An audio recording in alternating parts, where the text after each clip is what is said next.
Hello everyone, very warm welcome to Gurmantra Academy. I hope you all are doing well and fine. I am Arpit Chaturvedi, your educator, and I am here with another important lecture of the GATE botany syllabus that we are covering for our upcoming GATE examination. So in this lecture, I'll be discussing about the economic importance of algae, fungi, lichen and bacteria. Basically आपको पता होना चाहिए कि जितने भी ये हमारे पास organisms हैं, algae, fungi, lichen and bacteria, ये हमारे लिए कितने ज़्यादा इम्पोर्टेंट हैं या इनकी इम्पोर्टेंस हमारे लिए कितनी ज़्यादा है। ये अगर हैं तो क्या करते हैं, नहीं होते तो क्या करते।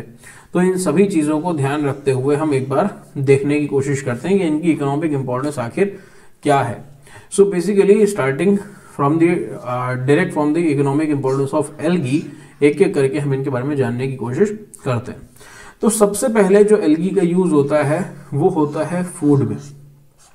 फूड में एक्सटेंसिवली हम एल्गी को यूज करते हैं और खासकर कहाँ पे, जैसे कि हमारे आयरलैंड है, स्कॉटलैंड है, फ्रांस है, जर्मनी, नॉर्वे, स्वीडन, इसमें बहुत ज़्यादा हम एल्गी को यूज़ करते हैं। एज वेल एज जो हमारा नॉर्थ अमेरिका है, साउथ अमेरिका है, एशियन नेशंस जैसे चाइना, जापान, यहाँ पे भी एल्गी को जो है वो की इंग्रेडिएंट की तरह यूज़ किया जाता है लोकल डिशेस में।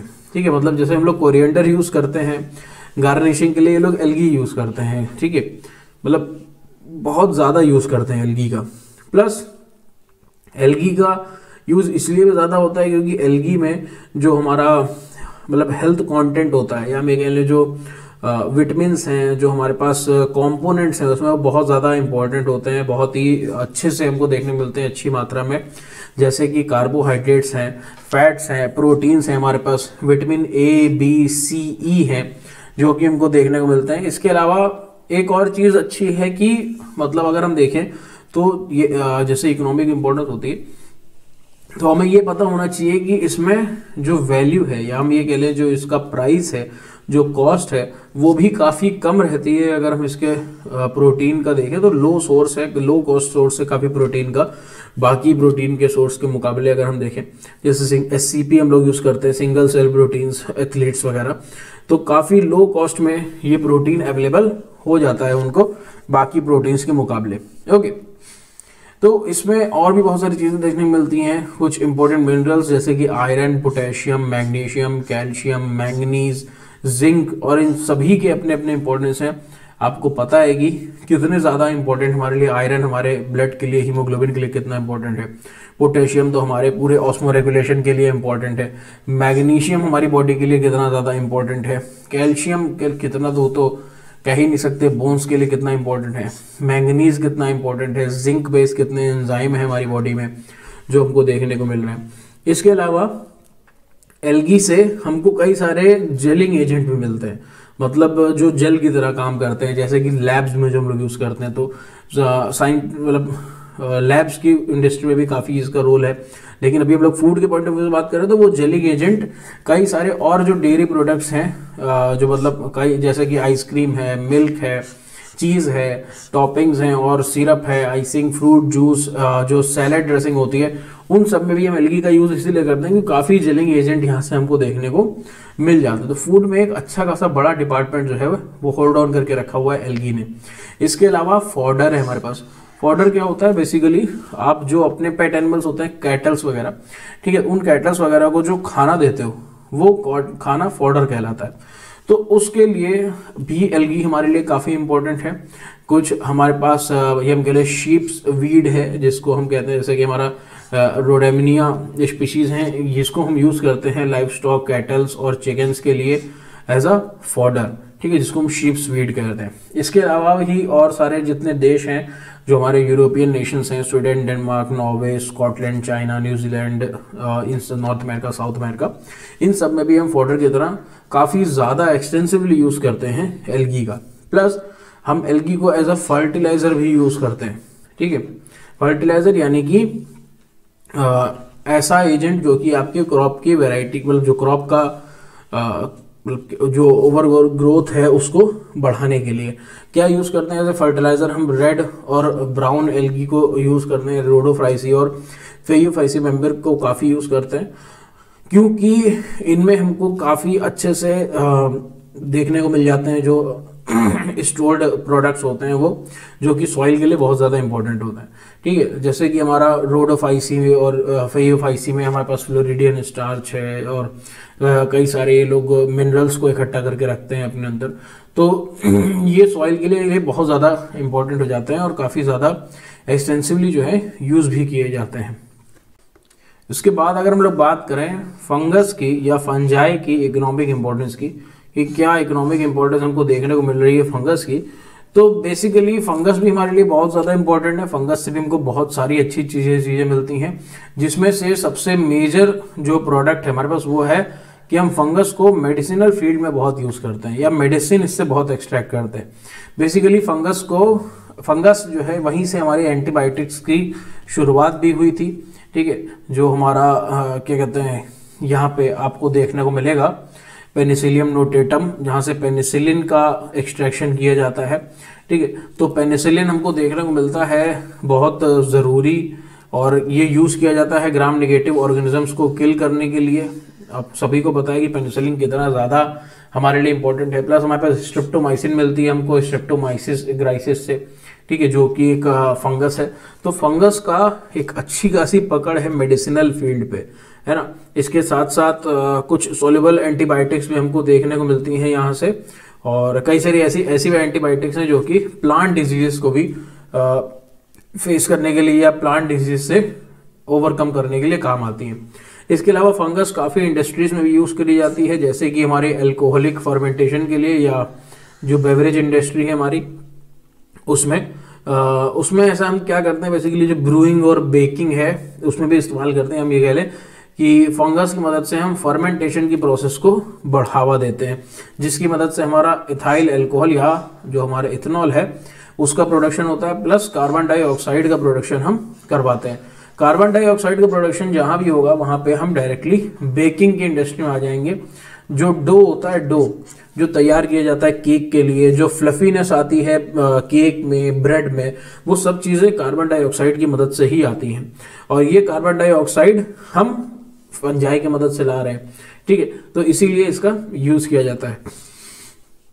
इसके अलावा कार्बन डाइऑक्साइड जो यहाँ से निकल रही है इसको और भी वैल्यूएबल बाई प्रोडक्ट की तरह माना जाता है, क्योंकि ये कलेक्ट करी जाती है, सॉलिडिफाई की जाती है और फिर ड्राई आइस की फॉर्म में यूज़ करी जाती है। अब ये काफ़ी थोड़ा चलन आ गया है इसका। अगर कभी भी ड्राई आइस पूछ लिया जाए कि किससे बल्कि बनी होती है, तो आप बता सकते हो कि कार्बन डाइऑक्साइड को कलेक्ट करके उसे सॉलिडिफाई करके हम ड्राई आइस बनाते हैं।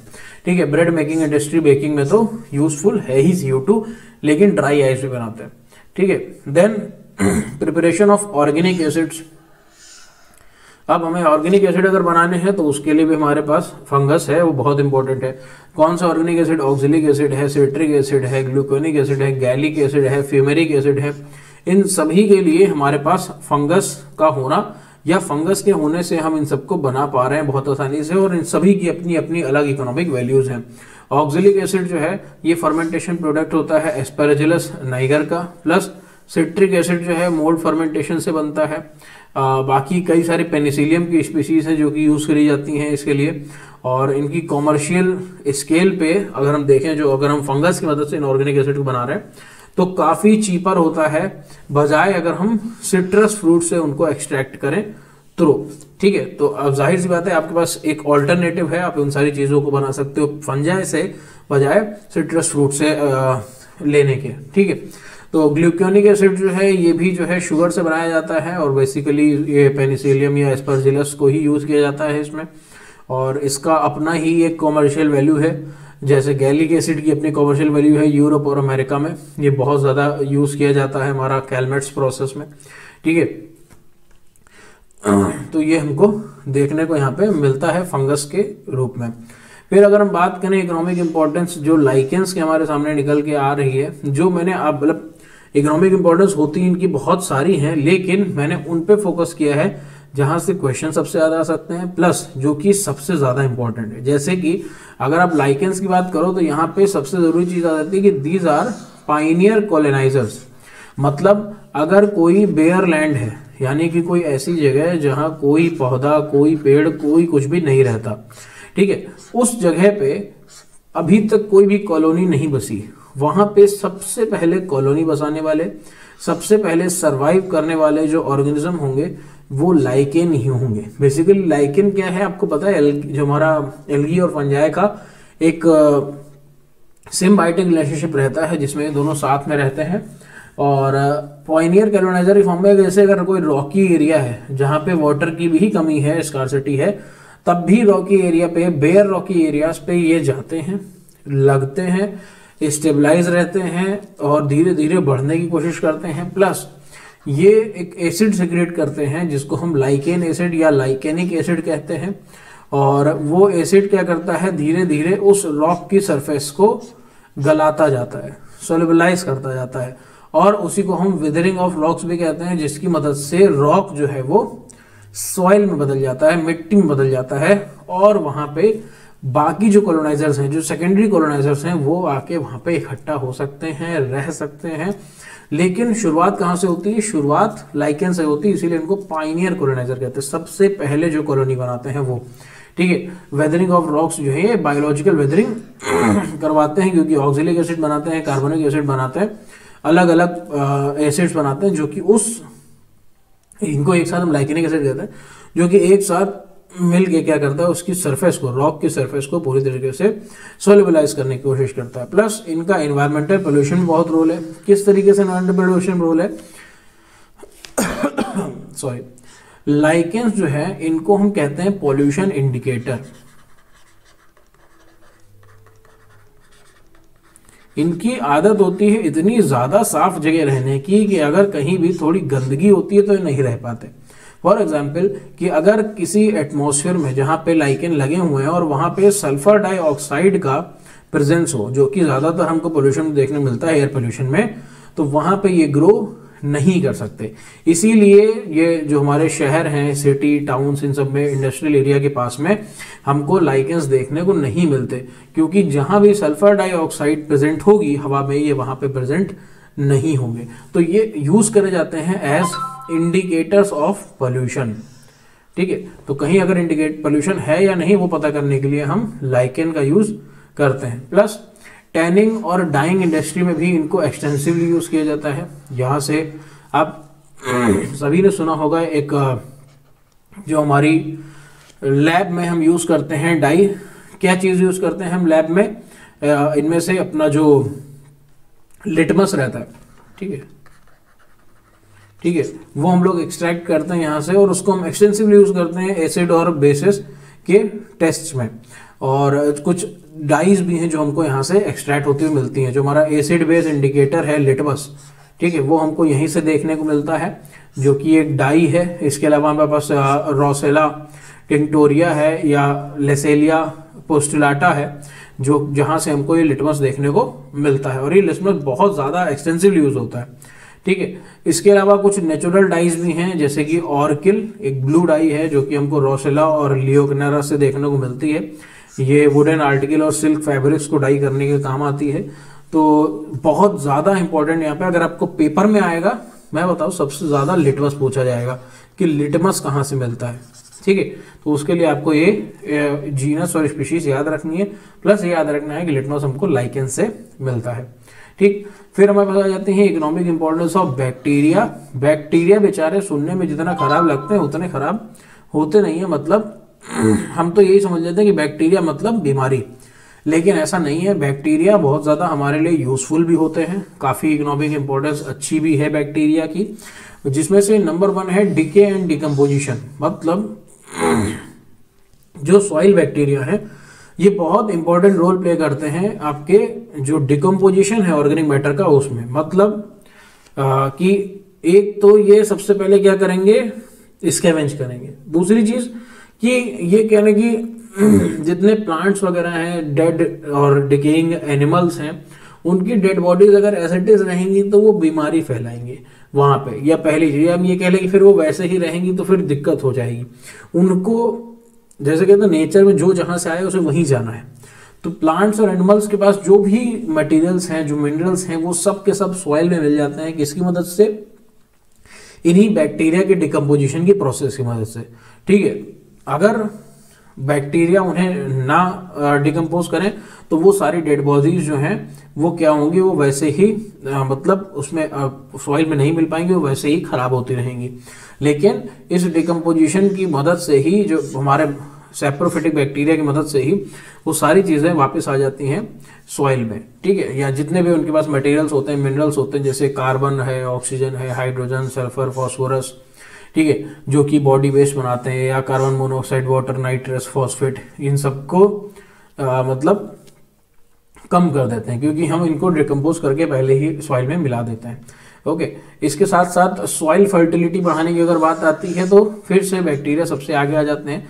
मोस्ट इंपॉर्टेंट राइजोबियम स्पीशीज, आप सभी को पता है राइजोबियम नाइट्रोजन फिक्सेशन करने में मदद करते हैं। ये सिम्बायोटिक रिलेशनशिप में रहते हैं लेग्यूमिनस प्लांट्स के साथ, सॉरी, लेग्यूमिनस प्लांट के साथ सिम्बायोटिक रिलेशनशिप में रहते हैं और सॉइल फर्टिलिटी बढ़ाने का, या हम ये कह लें नाइट्रोजन कंटेंट बढ़ाने का काम करते हैं। एनपीके, ये ऐसे मिनरल्स हैं जो कि हद से ज़्यादा इंपॉर्टेंट होते हैं प्लांट के लिए, क्योंकि नाइट्रोजन हमारे सभी डीएनए में भी रहता है, प्रोटीन्स में भी रहता है, इसलिए नाइट्रोजन प्लांट के लिए बहुत इंपॉर्टेंट होता है। और प्लांट फ्री नाइट्रोजन या एटमॉस्फेरिक नाइट्रोजन को एब्जॉर्ब नहीं कर पाता, क्योंकि दो नाइट्रोजन एटम के बीच में ट्रिपल बॉन्ड होता है, या हम ये कह लें उसकी बॉन्ड डिसोसिएशन एनर्जी बहुत ज़्यादा होती है। तो इस बॉन्ड को ब्रेक करने के लिए राइजोबियम की मदद ली जाती है, और यही राइजोबियम क्या करते हैं, नाइट्रोजन फिक्सेशन करते हैं। अराउंड 4/5 पोजीशन अगर हम देखें, 80% नाइट्रोजन जो है वो यही बैक्टीरियाज ही फिक्स करते हैं, वरना प्लांट्स के पास नाइट्रोजन की कमी पड़ जाए। ठीक है, फिर हम देखें तो सोर्स ऑफ एंटीबायोटिक्स भी हैं, काफी सारे सोर्सेस हमको मतलब एंटीबायोटिक्स के देखने को मिलते हैं। कुछ मतलब ये कैसे आता है, कई सारे ग्राम नेगेटिव बैक्टीरिया का काम ये होता है कि वो ग्राम पॉजिटिव बैक्टीरिया को, अपने आसपास रहने वाले बैक्टीरिया को किल करें। ठीक है, जैसे कि हमारे पास टायरोथ्रिसिन है, सबटाइलिन है, पॉलीमिक्सिन बी है, बेसिट्रिसिन है, ये सब ऐसे माइल्डर एंटीबायोटिक्स हैं जो कि इन्हीं बैक्टीरिया से सेक्रेट होते हैं और अपने आसपास के बैक्टीरिया को किल करने का काम करते हैं, तो हम उसको यूज कर सकते हैं। ठीक है, जहां से हमको देखने मिलते हैं। प्लस स्ट्रेप्टोमाइसिन हमको देखने मिली, यहाँ से ऑरियोमाइसिन देखने मिलेगी, टेरामाइसिन देखने मिलेगी, जिसको हम यूज करते हैं एज एन एंटीबायोटिक एजेंट। ठीक है, तो ये चीज निकल के आती है। So that was all, I hope you find it helpful. Do let us know, do join the YouTube Gurmantra channel, do join the Telegram channel for Gurmantra, and will meet you in the next class. Thank you so much.